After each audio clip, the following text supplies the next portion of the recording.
In today's video, I'm going to be showing you guys the best kind of equipment you want to buy in Wizard Alchemy and what you should definitely not spend any of your gold on. So make sure to watch this video all the way until the end to see me cover everything from beginner to late game items. And I'm literally 3,000 subscribers away from 100,000. I'm literally at 97,000. So please subscribe if you found literally anything in this video, even a tiny bit useful. And let's just get straight into it. So we are going to first start off in World 1 and show you guys all of the equipment here and what is going on. So the main way to purchase all of your equipment is going to be from Roger over here. Talk to him and he will allow you to open up the shop. Now from here you have a couple of wands to choose from, a couple of wizard hats, wizard robes, and I'll tell you exactly what you want to buy and what you don't want to buy. So when you first start off, you want a bridge wand. Okay, this is going to be one of these wands that's between your early game beginner wand, which is going to be this twisted wand down here, and that's also going to be the difference between the late game wand, which is the actual wand that you want to stay with for 90% of the game. So when you first start off, I recommend you just go for an Azure wand first and then have that one and you'll probably be fine for most of the game. But even before this wand, right, you should also spend your stats elsewhere. Now what you want to spend your stats on is going to be spend your gold on, but you want to spend your gold on increasing your stats, which is through Ascension. So what I would say is for at least levels like 10, 20 to 30, what you want to do is prioritize all of your money on Ascension, because ascending more gives you so much more stats. Like going from level 10 max cap to level 20 max cap takes you from 10 total stats to 30 total stats, because it's 10 plus 20.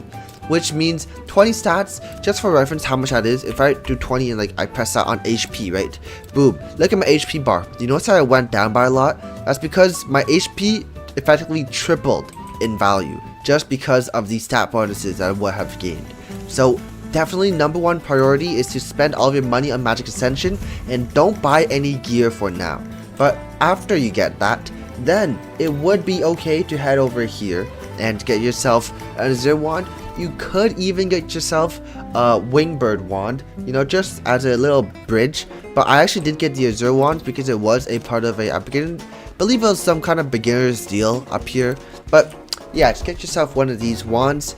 And then afterwards, what should you spend your money on? Should you buy the Trinity Silver Beak, the Demon Trident wand? Number one, never ever buy the Demon Trident wand. This thing is going to be one of the worst wands in the game.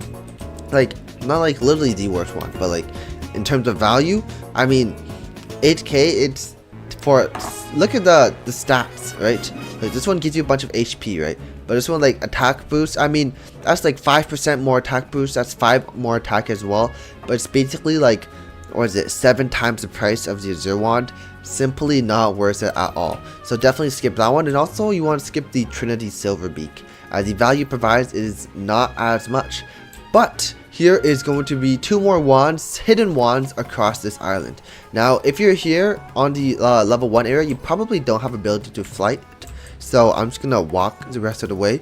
I'm gonna spec my points though into movement speed so I can get around a little bit faster, but we are going to climb this gigantic tree. And that is because at the very end of this tree, we head over here to this section. You're going to see yourself an Ember Wand. This Ember Wand costs 30,000 gold and it gives you 44 attack, 20% attack boost, and 30% attack rate. Now if you compare that to another wand here, which is also hidden but it's behind the waterfall, if we take a look in here, the Ice Star. This thing costs 10,000 less at 20,000, but the stats it gives, it's just more stats. I mean, the attack's a bit less, attack boost a little less, but the cooling reduction is worth a lot more than the crit, and it's also 10,000 cheaper. So basically, you want to ascend until you're like level 20 something, get yourself the Ice Wand, ascend more until you're level 40, 50-ish, and then prioritize the Ice Star. You could honestly go without the Ice Star until you're like level 60, but afterwards, get yourself the Ice Star. It's going to be one of the best late game wands in the game. I'm pretty sure it's like the second best wand because it's probably better than the Ember wand. And then afterwards, at this stage, you likely already have more than enough gold to make your way to the second island. So So in order to get there, you want to follow where I'm going, and you want to buy the broom that's down there right beside the tree. Then you want to head all the way up here into the Sea of Oblivion, and by going into this portal, it'll teleport you into Island 2, where I'm going to explain some more different things you want to buy. And also, you might have been wondering that I probably forgot about the robes and the hats. Well, don't worry, I'll get to those in a moment. But after you get into this brand new world, right? Oh no, I don't want that event here. But yeah, after you get here, then what you want to do is you want to go straight for the lava hat. Now, what is the lava hat? Why would you get it? Like, where is it even located, right? The lava hat, I'm pretty sure it's underneath this waterfall here, if I'm not too mistaken. Try not to get hit by the lava. Oh, I got burned by the lava. That's not very good. But yeah, over here is going to be the almighty hat, the lava's wizard hat. And this thing's got 40 HP, but most importantly, 100% lava resist. And take a look, 100k for 40 HP, right? Let's reset and show you guys the other hat. But just remember, 100k, 40 HP, and also 100% lava resist. Now if we head back to spawn, and we take a look at this hat here, look at it. It's 2k more gold, same HP, but it gives, actually, well, no, it's 4k more gold. What? Why is there, what's the difference? I'm a little confused. But either way, it's that it's 4k more gold, but 100% lava resist. I mean, resisting lava is just a pretty useful thing. But also, it is going to be like the best hat in the game as of now. So just get yourself that hat and don't worry about any kind of hat equipment later on. So basically, for hats, skip all of these basic hats, go for the rare one in there. And for the robes, do not get that just yet.